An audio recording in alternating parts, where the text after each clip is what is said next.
Hi everyone, sorry about that. We've had a little bit of technical difficulties, so I'm starting a new live stream um, for the for today's session. Hopefully, if you were viewing the previous live stream, you have refreshed your page, then you can see this new one. So let me refresh my page here and see if I can see myself on the screen. So I know that the live streaming is working.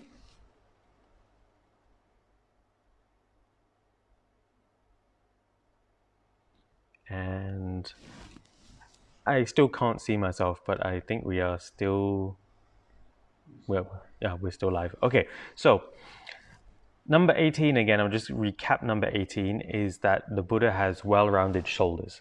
So with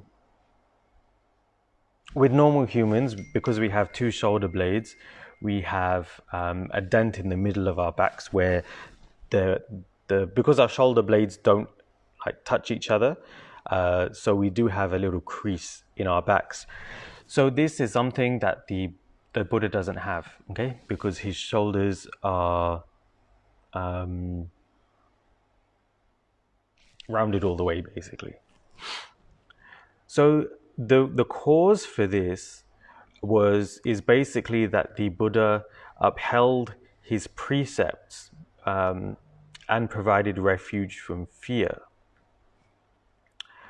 So these were the causes, and he also praised people who are worthy of praise and gave encouragement to other people. Okay, so I see quite a few people have joined us back for this live streaming. Thank you very much for joining, and sorry about the technical difficulties that we were having a little while ago.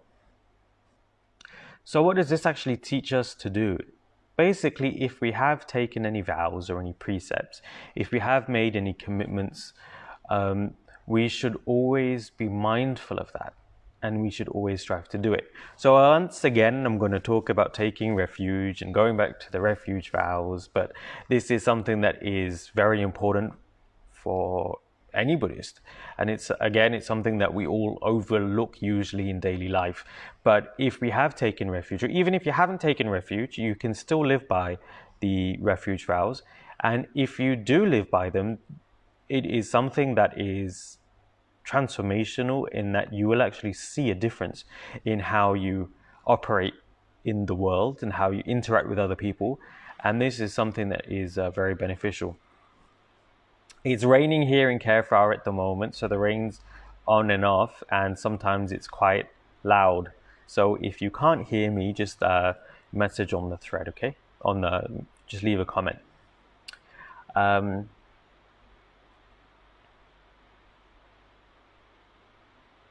if anybody has any questions about anything I'm saying or anything I've talked about previously, please do ask, and I will answer it. So number 19. Number 19 is that his body is like the body tree. Okay, the body tree is the tree basically that he attained enlightenment under. Okay, so basically a body tree, its trunk is very firm, and its stems and its branches are in equal length. Okay, so basically what this is saying is that the body of the Buddha is perfectly proportioned in both height and width. So the cause for this was that the Buddha actually never turned anyone away. He took care of those in need and made sure they were comfortable. And he also built and had maintained gardens so that others could enjoy them. Okay?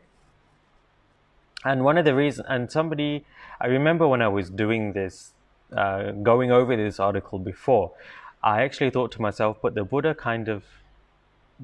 teaches that you don't get attached to things. So why would he build gardens? Because gardens is somewhere, a garden is somewhere that you go to enjoy nature, but enjoyment in itself is a form of attachment. And actually, I read a commentary that said it wasn't actually that it was a place where people could. It wasn't a place where people's attachment increased for beautiful things or for seeing nice things like a nice flower, or seeing the birds in the garden and singing. It was basically a place meant to be somewhere that is away from everyday life. So it was a place where people were to go to get away from the hustle and bustle of everyday life and just relax for a little bit. And while they were relaxing, it was actually in these parks and these gardens that the Sangha would actually go for walks and things like that. So because the Sangha were there, they would obviously get to talking with the people that were there, so that would be able to help them through their problems.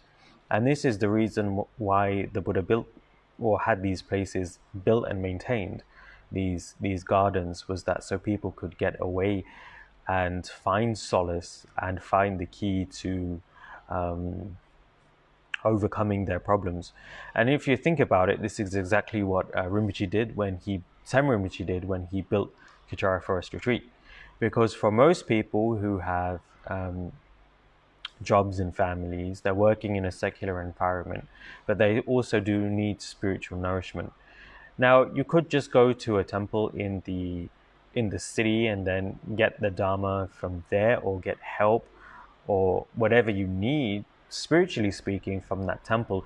But when you come into an environment that is more aesthetically pleasing, it's more peaceful in nature, you have a feeling of peace and calm already before you actually receive the Dharma or any advice that can actually help you in dealing with any of the negative situations that you might be going through in life. And this allows you more of a sense of comfort. This also allows the Dharma or the teaching that you're receiving to actually go in further into your mind. So even though the teachings are important because they're the ones that lead you out of your suffering, the environment in which you receive the teachings and in which you even practice the teachings is actually quite important as well. So the teaching behind this basically is that we should always care for the welfare of others, provide them with shelter and clean drinking water, and also a good environment for them to live in. But this actually extends further than just that, because the teaching that the example that the Buddha gave of having these parks maintained didn't just cover humans, it also covered the animals that lived in it. So here again, the Rinpoche is actually giving a teaching to actually look after and to make sure that our environment is clean and is habitable for not just humans but also animals. Okay, so more than just humans, the Buddha was teaching that we should take care of everybody, every living being on this planet. Okay, number 20. He had a round and a smooth neck. So the Buddha's neck was basically round and smooth the whole way around. And joint with this is actually, this is also going to sound very weird. Okay, so if you lift up your arm, you will have an armpit basically. So your skin goes in a little, in, and then you have an armpit. The Buddha didn't have an armpit. So basically there's no armpit basically. So the area underneath the Buddha's arm is basically full. It's not hollow like ours, because ours goes in a little bit. Okay. So the cause for this is actually that the Buddha gave praise easily and didn't criticize people. Instead, when he was practicing the path to become a Buddha, instead of criticizing other people, he would actually consider his own failures and misgivings. So the teaching behind this is that we shouldn't judge other people's behavior or find faults in what they do. Rather, we should actually we should examine our own actions and find things wrong in our own actions that actually can cause harm to other people. And we should always praise people for anything good that they do. So that's number 20. If anybody has any questions, please do let me know. I'm on 21 already and should hopefully be able to finish by today, all 32 marks. The last two are interesting, number 31 and 32.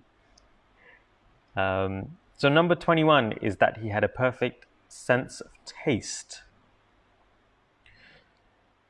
So basically anything that the Buddha ate, even if it was of the poorest quality, always tasted delicious. And the cause for this is that because the Buddha had stopped harming sentient beings for many, many lifetimes. And he always helped those people who were sick or elderly. Here, usually when we think about harming other people, we usually think about physical harm. But actually, karmically speaking, what is heavier than physical harm is actually emotional harm. It's mental harm that we cause people. So this is both a teaching and a warning, actually, of something that we shouldn't do. Because if you actually think about your interactions with the people that you interact with the most, your family, your friends, your colleagues, you will see that you do things and you say things that can actually cause them some sort of emotional harm, whether you intended it to or not. But this is something that the Buddha said that we should abandon, which is also a reason why we need to be mindful of our thoughts and how we behave and interact with other people. So that is basically the teaching behind this course, but also that we should always care for people, especially when they are going through any form of suffering. Now, traditionally speaking, the scriptures talk about people being ill and the elderly, but it actually also goes to cover people who are going through emotional troubles, going through mental troubles. We should try our utmost to help them overcome that in any way that we can.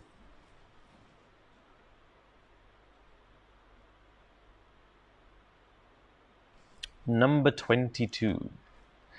The Buddha had jaws like a lion.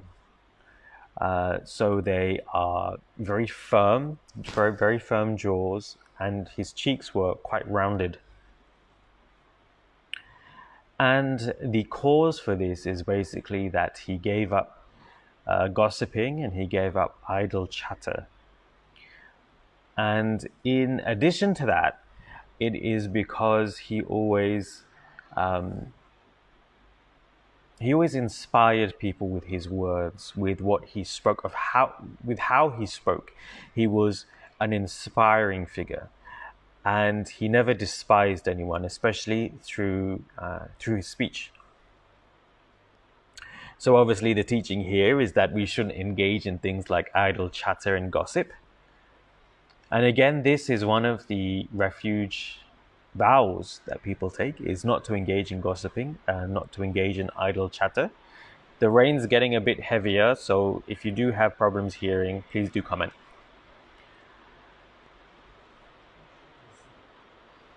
Talking about speech and gossip and idle chatter, actually it's the easiest way to hurt somebody, to cause harm to somebody, and to actually generate negative karma for ourselves, is not by doing something physical. It's actually by using our speech, because our speech is very quick it takes less energy for us to speak and say something than it would do for us to do something physically. So in that sense, speech is very quick, and it is out of your body, between your body and your speech. Your speech is actually the one that creates more negative karma than your body does. The Buddha had 40 teeth. Now, these 40 teeth were evenly formed.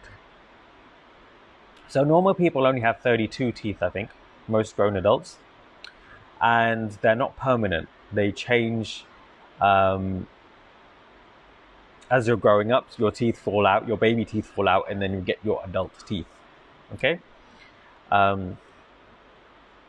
So the cause for having 40 teeth instead of 32 is that the Buddha used his speech to reunite people that quarreled. So if anybody had an argument or they had rifts in their relationship for whatever reason, the Buddha tried to heal these rifts and actually was successful in doing so brought them back together.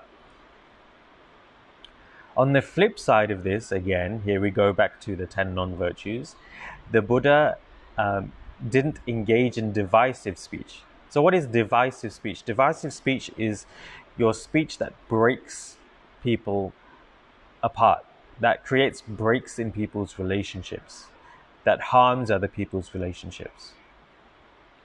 And he spoke only peaceful things, and this is one thing that the Buddha always did, was he always talked about reconciliation. He always talked about repairing things, relationships with others. So again, that is the teaching for our day-to-day life, not to engage in divisive speech, and instead to bring people together with our speech. So number 24 is that the Buddha's teeth were all equal in length. So if you think about your teeth now, they're of different lengths. Okay? However, the Buddha's teeth were all the same length. Okay? So the cause for this is that the Buddha gave up the 5 types of wrong livelihood. So your teaching obviously for this is how we make our livelihood, what we do for our job to have the necessary material necessities to actually live and survive, should not be something that harms other people. So actually these 5 types of wrong livelihood are usually enumerated in trading in arms, which means trading in weapons. The second is trading in human beings. The third is trading in flesh, such as breeding animals for slaughter, or even being a butcher, for example.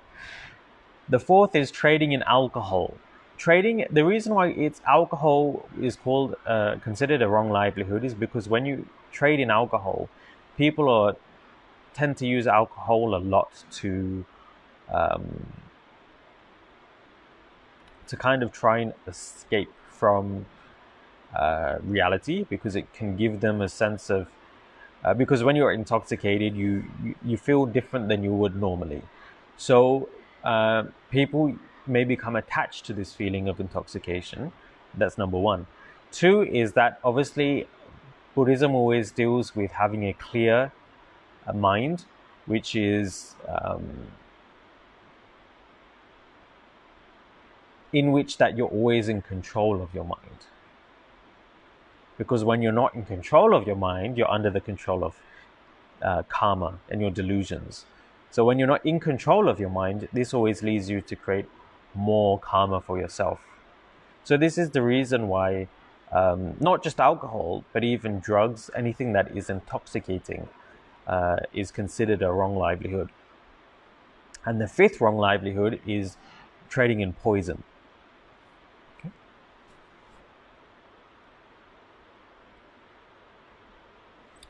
So move on to number 25, which the Buddha has no gaps between his teeth.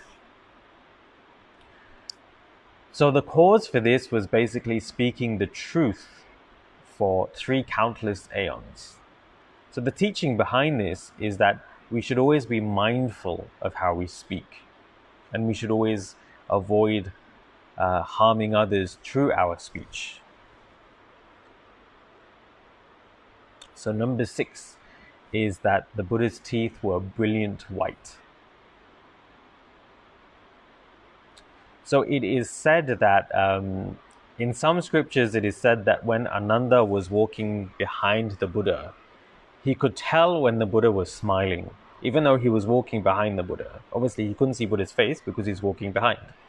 But Ananda could always tell when the Buddha was smiling. Why? Because when the Buddha smiled, his teeth were so bright and so white in color that they would emanate lights. Okay, so the Buddha Ananda walking behind the Buddha knew when the Buddha was smiling because there was light coming from around the Buddha.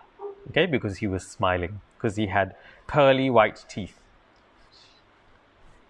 Okay, Pastor David is in the background laughing his head off. So the cause for this, to have brilliant white teeth, listen if you want white teeth, okay, is that he respected and praised all sentient beings, especially the Buddhas and Bodhisattvas. Okay, so we should always show respect to others, praise them when we speak after they have done something good, okay?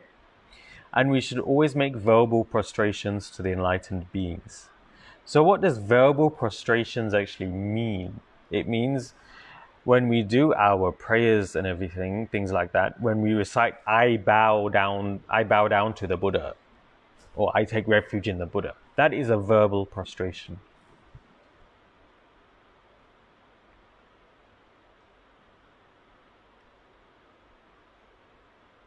Okay, let's see. Okay, my screen, I'm having a little bit of problems. The comments aren't updating properly, but I see that Sharon said intoxication can induce people to do harmful actions. That's correct. Okay, so thank you. I've seen it's got some more people joined, but I can't see exactly who. Okay. So number 27 is that the Buddha had a long tongue. So again, this is going to sound very weird. Now, some of these physical attributes of the Buddha do not seem human to us, or may seem a bit strange. And but if they do seem strange, please don't get caught up on the strangeness, but please concentrate on the meaning behind it and what it actually means for practice in our day-to-day life. So the Buddha's tongue was perfectly shaped and long enough to reach his hairline and his ears. By that it means if the Buddha stuck his tongue out, he could reach his ears on either side, and if his tongue was long enough, it would reach his hairline. Okay, I mean, it was long enough to reach his hairline. That's how long his tongue was, and it was red in color. So the Buddha always used kind words. Okay, so obviously the teaching behind this is we should use kind words in our day-to-day life, and we should never use harsh words. So we should always speak in a positive manner. Sometimes you might have people that you come across that you want to scold them for no apparent reason, or they did something wrong and you want to tell them off. Maybe if you're a parent and your child does something wrong, the first thing that you would probably do is scold a child. You see, the Buddha's approach was a little bit different.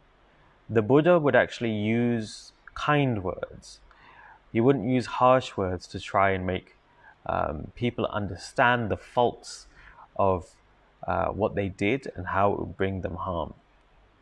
So you should always strive to actually use a kinder, more emotionally connected method, which is usually by talking things through and being honest, being truthful, not lying, not using harsh words, using kind words.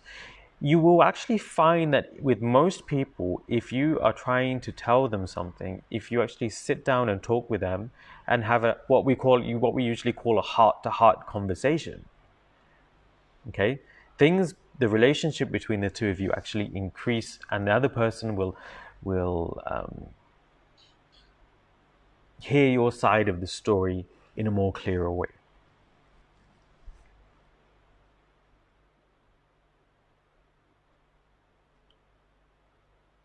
So number 28, which is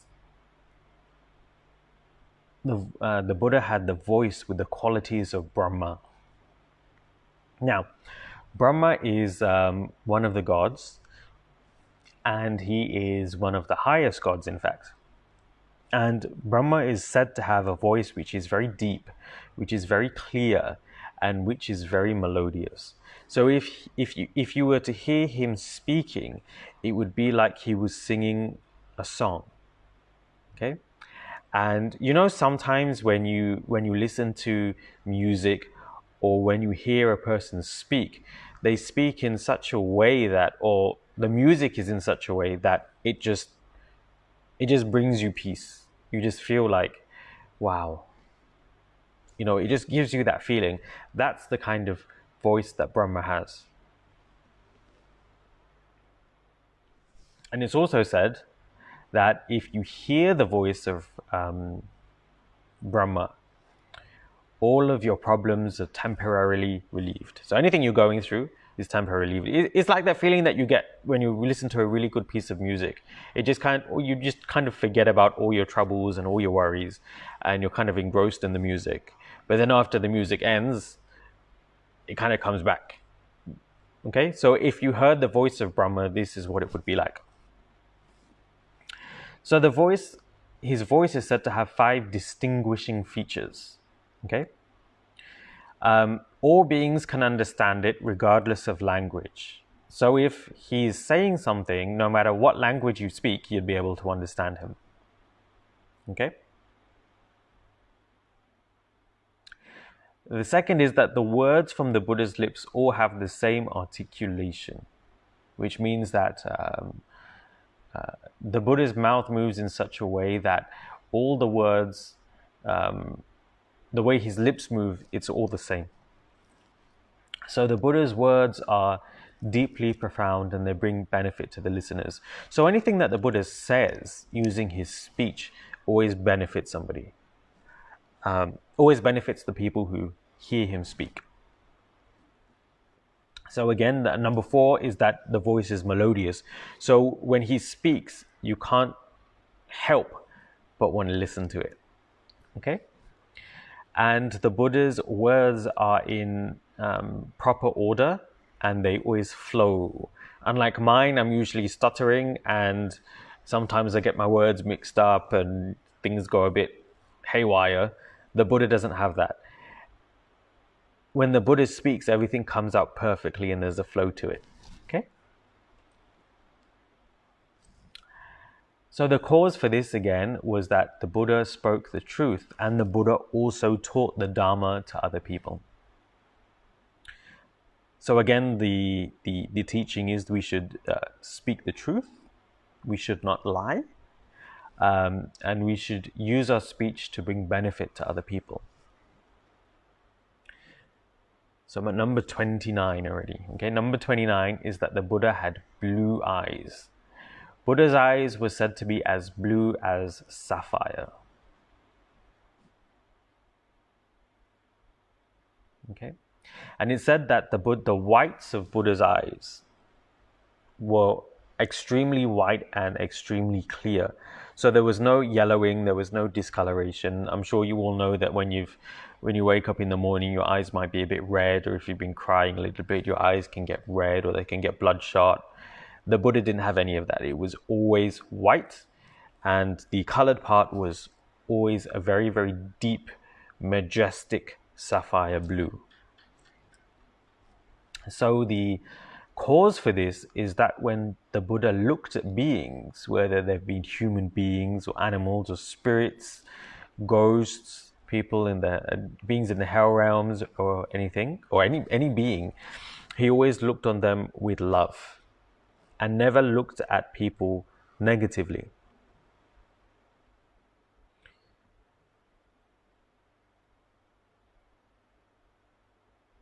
So the teaching behind this is that what we should do is we should realize that all beings, no matter what sort of beings they are, if they're big beings or small beings, everybody is going through some form of suffering. Every being is going through some form of suffering. And this is something that we should understand. So if we do happen to look and see them, whether it is another human being, whether it is an animal, you realize this and you generate compassion for them, for their welfare.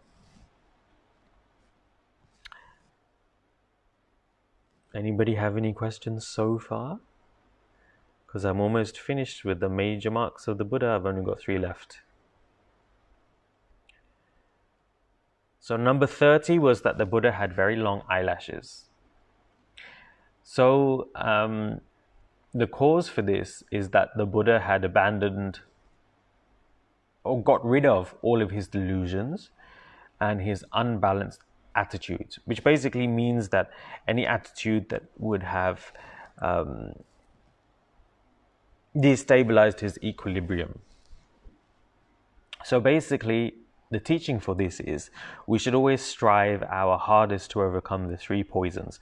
Now, the 3 poisons are 3 things that I've talked about in my previous sessions, and Pastor David has also talked about it in his previous sessions.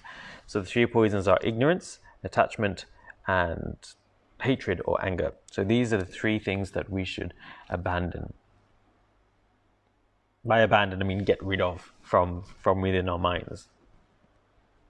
Okay, now we get to number 31 and number 32. Now these 2 are marks that you will commonly see portrayed on statues. You will commonly see portrayed on tankas and images of the Buddha. Now the first one, which is number 31, is called the urna. Okay? And what the urna is basically, there's a single hair that grows out of the Buddha's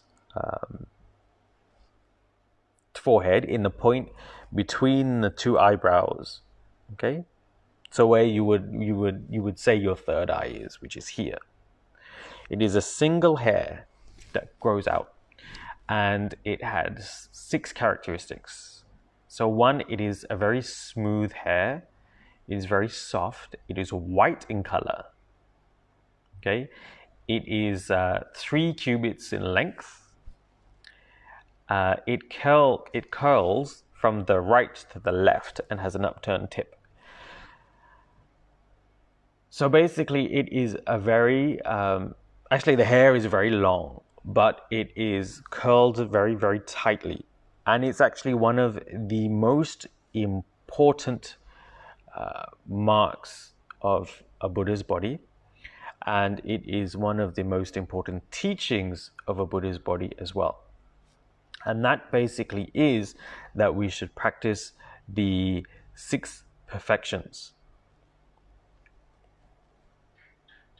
And that we should always respect other people. When you practice the 6 perfections and respect other people, this is the direct cause that will lead to having an urna. So, the 6 perfections is something that I think I'll be getting into in my next couple of sessions with you all. And something I'll be going hopefully into a little bit of detail, and then we can discuss how to implement the six perfections and go about living by them in our daily lives. But the respect part of this mark is also very important. We should always respect other people, whether they are our parents, whether they are our teachers, our colleagues, our Dharma brothers and sisters. You should always respect people. Now, respect actually comes in many forms. Even if we have disagreements with people, even if we feel wronged by people, these are emotional reactions to situations that we go through in life. But they can always be overcome, they can always be fixed. So when you do have relationships with people, no matter what this sort of relationship is about, okay, or how it formed, you should always have respect for another person. Number 32. Number 32 is again one of the most important, and this is called the Ushnisha. So those of you who are familiar with Buddhism or Buddhist practice, the Ushnisha is basically called a crown protrusion. So it's a round bump on the head. So usually when you see statues, you will see that the Buddha has very curly hair and then he's got this little bump on the top of his head.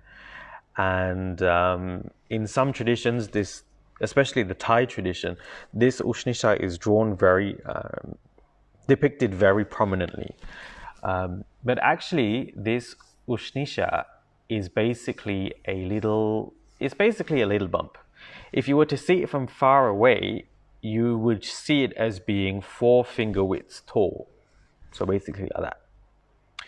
But the closer you got to it, you'd actually find that you're not able to measure it. Okay? This mark is actually the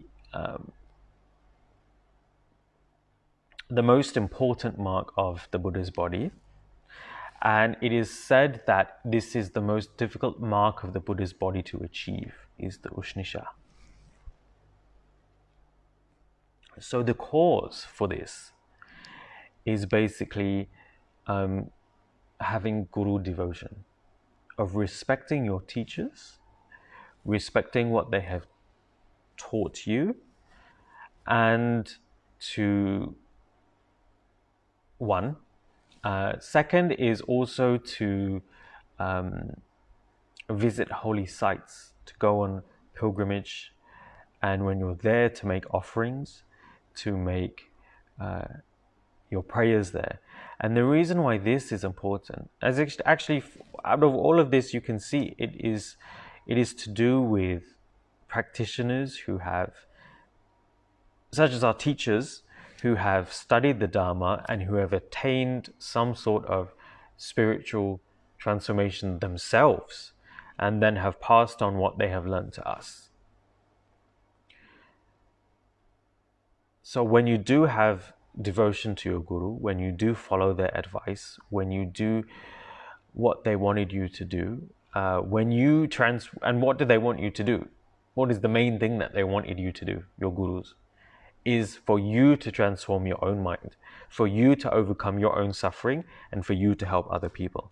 That is ultimately what any guru, any teacher, any spiritual guide will actually want from a Buddhist perspective. So when you engage in this is the cause to achieve the Ushnisha, which is the most important of the 32 major marks of the Buddha's body. So again, it is to do with devoting yourself to your guru and what your guru has taught. So if anybody has any questions, please do ask now. Otherwise, that's the end of today's session. I do apologize. Today's session has been, I've gone through it very quick, but we did manage to cover everything and have finished the 32 major marks of the Buddha. So I haven't seen any questions, so I will end today's session there. So thank you for joining. Tomorrow's session at 9 p.m. will be by Pastor David, where he'll be sharing about he'll be sharing about Vajrayogini with all of you. So it's going to be a very special one tomorrow evening. So make sure you do join at 9 p.m. here on the Kechara Facebook page. Okay? Thank you, everyone. Stay home, stay safe, and stay spiritual. Good night.